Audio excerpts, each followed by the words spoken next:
Bellator 288. This is the weigh-in recap show, predictions, and the betting breakdown. Main event, Vadim Nemkov versus Corey Anderson 2. We will talk about the key matchups on this card, some of the top-tier prelims, and then we'll work our way up to the main event.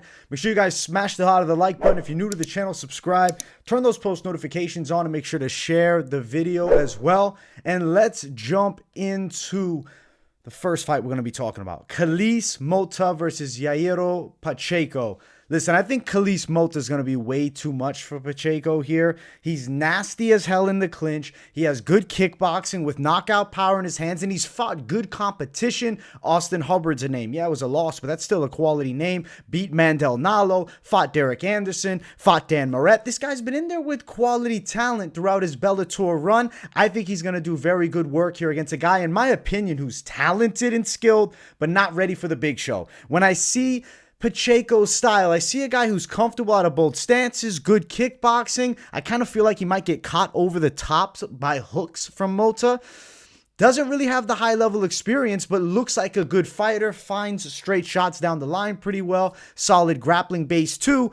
I think potential for sure is there, but right now he's taking on a guy, Killys Mota, who I think is dangerous. Also note this is a Teixeira MMA and fitness guy. The momentum on that team is crazy after they got the Alex Pereira win. I think Mota goes out there and puts on a good performance, getting a win. I do have the image from the face-offs here to bring up. The scales are not huge here. Both guys are very lean and very good shape. What you have to note is the size, pretty much identical for both men. Obviously a little bit taller for the Pacheco side, but just barely. Reach looks near identical. I'd give a slight edge to Pacheco, but I don't think he's going to have those technical abilities to control that distance extremely well. I see Mota closing the gap and finding success. Now, as far as the odds, looking at the lines for Bellator 288, Killys Mota, he's a favorite. He deserves to be. My bookie odds, -170. Mota Pacheco, +120. I think that Killys Mota gets a pretty good win here. I do think inside of the distance is very live. Some submission prowess is there. Kind of could see him also looking for that stoppage win. Inside of the distant line for Mota at around +250. If you really wanted to go specific and you go the side of KO, TKO for Mota, that is where the value lies the most. It's +700. My pick will be Mota to win. I'm going to call it KO, TKO. I also think submission possible. So inside distance, a little bit of a safer play. But money line Mota, I think, is a quality play because Pacheco will not be ready for the level here. And I think that Mota puts on a quality performance, man. And I just love the way he works in the clinch. He's nasty from that position. I see him wearing down Pacheco too with knees in close to the body. Mota win, and we'll call it KO, TKO. Next fight on the card, it is Imamshafi Aliev versus Sean Connor Fallon. Listen, this is Aliev's showcase fight. He's a Khabib lookalike, but fights in the middleweight division. Similar style, will pressure opponents, look for takedowns. He wants to work from the top. Sean Connor Fallon was getting worked a bit from the top position by Brandon Bell. If you don't remember Brandon Bell, he's got a 10-12 record. He recently fought against Brennan Ward and got absolutely ran over. Decent, enough wrestling for takedowns, and he's a strong guy. Aliev is going to do damage from the top position. I think he's going to murder the side of Sean Connor Fallon. I mean, this is a huge mismatch. The odds are going to reflect the total mismatch here because lines for it, -850. Come on, there's no bet here. Connor Fallon, he's +600. He's going to get destroyed here. It's not going to be close. I think Aliev, I lean him by submission, but I think inside of the distance is going to be your safer play. Granted, it's at -145 best value, so it's not juicy with the odds. Maybe you're like, yo, let me go Aliev, KO, TKO, +160, and also if you went on submission, +225, but now you got to kind of go lighter on both sides. I think I'm going to officially say the side of sub. I don't know. I feel like he might strangle him. But don't be surprised if he works from the top with ground and pound. So you're kind of in a tricky situation between picking the prop that you would play if you're looking at the pure betting side. The scales, they're not changing anything here, but I will pull up the face-off between these two because, it's worth bringing up. The face-off for this one, Aliev too was in like a full suit. All the Dagestan guys were fully dressed for this one. There he is. Aliev and him, he's a little shorter. On the scale, the official weigh-ins looks good, ready to rock. On weight, I think he's just going to dominate. And Sean Fallon is, I think, just an easy opponent for Aliev. He's not here to win. I think he's here to get, an opportunity on a big stage, get himself a little check, but it's not going to be close. This is going to be a brutal one-way traffic type of fight where Aliev smashes the guy, smishes the guy who's not even close to his level. Aliev all day. You got to go with the team Nurmagomedov guy, especially as much as he looks like Khabib. He's got a similar fighting style too. Sean Fallon has no chance. Now, this fight got canceled, which I'm so disappointed about. It was Otto Rodriguez and Kasan Ashkabov. I was picking the Otto Rodriguez side. I will let you guys know that. I was thinking I was going dog money. Turns out Kasan didn't show up to weigh-ins, pulled out of the fight. I think he was going to lose here against Otto Rodriguez. Wish that could have been a dog attack. Unfortunately not. Let's jump to the main card. Opening things up is a banger. It's Roman Faraldo and Levan Chokheli. Listen, I think Roman Faraldo is a problem striking. Granted, Chokheli's not an easy guy to deal with on the feet. I'm going the side of Roman Faraldo. I think we have to go that side. Clean knockout puncher, Masvidal-esque style, and I really think bright future in the Bellator welterweight division. A needed potential star for Bellator. I really do think they need him, especially this weight class here. A guy with some mad power in his hands, good combination shots, explosive, dynamic, and seems marketable. Faraldo's the guy. On the opposite side, Chokheli's not a bad fighter, though. I mean, he's got good kickboxing, definitely scraps with the hands, will sit on shots and bang in close, likes to finish out combos, too, with high kicks from range. Takedowns are there in certain matchups. I do think Faraldo is going to be hard to get a hold of. I think Roman Faraldo win, knockout, round pick. I'm leaning second round KO win. I think he can find that chin and sleep Chokheli. I think somebody's going to sleep here. Now, as far as the scales between these two, I'll bring it up here. Let's get it. Here's Faraldo. Here we go. Faraldo. There he is. There's the scale. A little bit of a height edge for him. I think he's got a huge edge in knockout power, and I think the striking will be on display, and I can't wait to see it. I think he gets his signature win, and we're working towards Faraldo as a contender here in Bellator. As far as the odds, Faraldo's a strong favorite, around -200. Chokheli at +165. I think Faraldo does his thing. Knockout, I think, is a very high likelihood outcome. It's +115. Let's see, the round 2 KO prop, which is ballsy because Faraldo's known for first-round knockouts, sitting at +575. The first-round one +285. I think both are very live. I see this fight going under 2.5. That's -240. Under 1.5, probably, but it is a riskier bet to place it on that. I like the side of finish knockout Faraldo a ton here, and I think he's going to get the KO. And I also don't hate the money line for Faraldo either. Good fight. Let's keep running up the card. Bellator bringing some heat this week, man. Tyrell Fortune, Daniel James.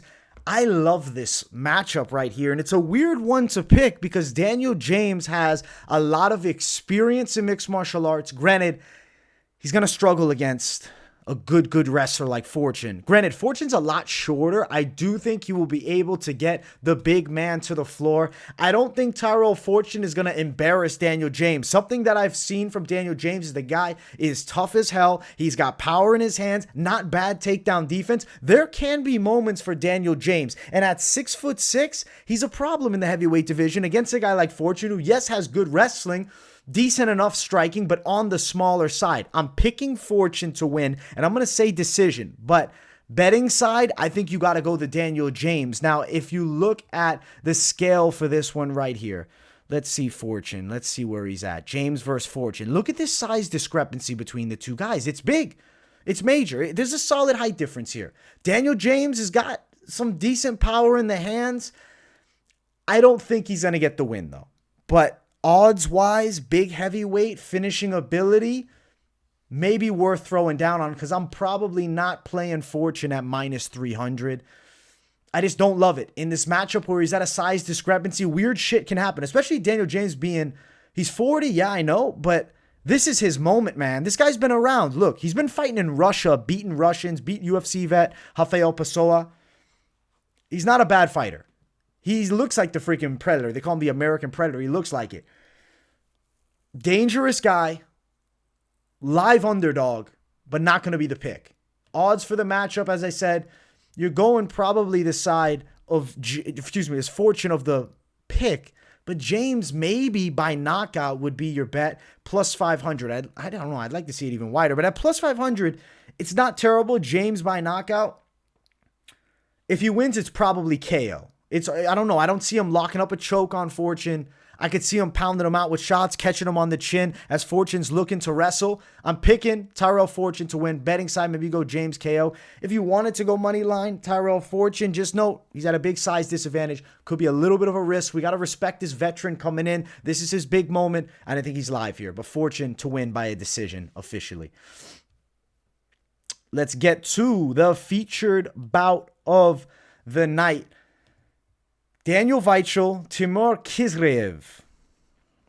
Listen, I think Timur Khizriev is going to get himself a pretty clean win in this matchup. Now, he's coming in on a little bit short notice, but these guys from this freaking region of Russia, the Dagestani Savages, Khizriev is the side here. Short notice or not, I got him winning. I think Weichel is pretty dangerous. He's a quality kickboxer, has grappling tools too, but the Dagestani wrestling is going to be too much. He will be overwhelmed with actually a consistently decent striker in Khizriev who's comfortable out of both stances, is pretty versatile with his attack, combination shots to then mix in takedowns. I see him consistently getting Weichel down and working him from that top position and getting a clean unanimous decision. So we're going Khizriev to get the win over Daniel Weichel, and we'll look at the scales. There they are. Close on for Team Dagestan here, but it should be a pretty quality performance by Khizriev here. Big breakout opportunity for him. Now, as far as the odds for the matchup, Khizriev, big favorite, minus 300. Weichel around plus 240. I think Khizriev gets himself a good win. I think it's a clean one, too. Unanimous decision, Khizriev, so win by decision is minus 105. I don't love it. Over 2.5, pretty likely also. I think Khizriev could potentially be a parlay piece. At the end, we'll talk parlays and expect to see Khizriev as a potential name for at least one of them. Let's keep running up. Let's keep running up the Bellator card. Co-main event of the evening, Patricky, Pitbull, and Usman Nurmagomedov. Jesus, Usman's so young, and he's already so damn good. 15-0, a problem, I think, is going to be so technical. Even with the kickboxing, he's A1, can mix in the wrestling. Like, this guy's just too good everywhere. The pick is Usman Nurmagomedov. I think Patricky is a really good fighter. He's got dynamic KO power. If he finds a chin, he can sleep any lightweight in Bellator, period. I think it's going to be extremely difficult to find over a guy who's long like Usman Nurmagomedov, fights well from distance and has good kicks, only a 1-inch reach advantage, but I do think he's not as broad as a Patricky Pitbull. I'd assume the arm length is still longer. I think straight shots down the line will be on the money for Usman, especially mixing in kicks, and I think he'll time takedowns too. He'll find ways on top of Patricky. To pick Usman by finish, a little bit concerning because Patricky Pitbull is not an easy guy to ever put away. I think Usman Nurmagomedov over 5 rounds can earn himself the win. More so feeling the decision side. I think Patricky will have moments in the fight, but I do think when it gets going to it, there's going to be takedowns mixed in that Patricky just is going to be unable to defend, especially because I think Usman will be willing to engage him in the stand-up, which will kind of, I don't want to say drop the guard of takedown defense for Patricky at all, but in a sense, he'll open up a bit more, and I think that's where Usman finds the most success with takedowns, is when he gets Patricky throwing power strikes, which he's known for. So I'm going to pick Usman Nurmagomedov. I think he can do it. I mean, the Bellator run flawless, his outside Bellator run flawless. Chris Gonzalez, the last one. I mean, the names aren't like huge, you know. It's not like he's beating the best of the best. I like the Mike Hamill win. Patricky's been in there, though. I mean, Peter Quilly's a game dude, scrappy. I think Usman would beat him, too. I think he'd probably finish him. Lost to Musayev, iffy decision. I don't know. It's just odd to have Patricky, even as the champ, though, in Bellator, because, I mean, he's only been fighting once a year, essentially, for the past while. I think Usman Nurmagomedov will take the belt from him here in dominant fashion. 36 versus 24, going youth. I think I'm going with Team Dagestan all the way through. It's hard for me to pick against these Dagestani fighters, guys. Let's get the co-main event face-off up. And it's another Dagestani in a suit, man. He's all dressed up. I guess this is technically just a button-up. Note this, though. The height difference is real. And I think that's really big on the feet. Usman Nurmagomedov, Unanimous decision. The biggest test of his career, and it's not going to be an easy win, but he will get his hand raised in this matchup here over Patricky. Now, as far as odds for this one, it's Nurmagomedov. Minus 700, minus 425 best value, plus 490. It's not even close. There's no betting on this fight money line wise. You can't do it. I don't even want to touch the props though, because Usman's still very young in the game. I mean, it's not impossible for him to get a finish. He's minus 240 by inside distance. With this decision, plus 420 by decision. You know what? Maybe a lucky number line. Maybe you go Nurmagomedov prop plus 420 by decision. The other sides of the bets, I think you're kind of playing with fire here. I don't know exactly how it's going to go. I do think it's going over a round and a half, which is minus 140. Maybe you attack that, but there's other bets I like more this week than that one right there. But I am picking Usman Nurmagomedov, the blend of Kamaru and Khabib, to get himself a world title at just 24 years of age. So big success incoming for this kid. It's main event time. Vadim Nemkov and Corey Anderson 2. Listen, last time Corey Anderson looked really good. It looked like he was on his way to TKO Nemkov. Obviously, cut stoppage, no contest.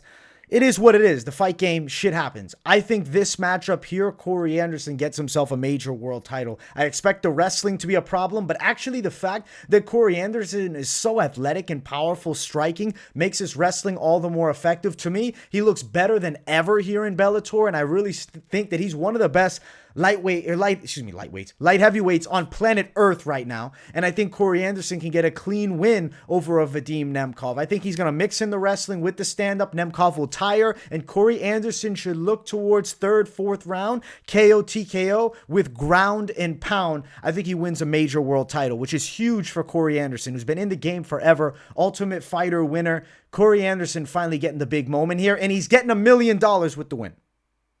That's incredible. Life-changing. You gotta root Corey, man. We're on Team Corey. But I also really believe that he's going to win the fight. And the first one was already going his way. There's the face-off. There's the belt. There's the champion. There's the challenger. We got a rematch that is official and ready to go for Bellator Gold. And you know what? There's an argument that these guys are top-tier light heavyweights, period, even including the UFC. Ultimately, Corey Anderson was right at the top. Blachowicz beat him. He has a win over Blachowicz, beat Glover Teixeira. Vadim Nemkov lost, a while back to Yuri Prohashka, the TKO retirement. Interesting, though, because Bellator's light heavyweight division is damn real, and Corey Anderson, I really believe, is top tier. And I see him beating Vadim Nemkov in this one. The odds are wide for Corey, overtime Anderson, minus 250 for Corey, around that range. Vadim, plus 195. I think Corey Anderson KO, TKO is not a terrible play. The line for it is around plus 160. So it's not great value, but it is there. I like the money line side of Corey Anderson. I think he's going to get himself a good win, and I think he beats Vadim Nemkov and becomes the champion here in Bellator. Fun main event. Good card overall. I'm looking forward to it. I'll do the fight companion for it. I'll be live definitely for the main card, but I might go live for the fights that I predicted with these early, I guess not super early, but late prelims also.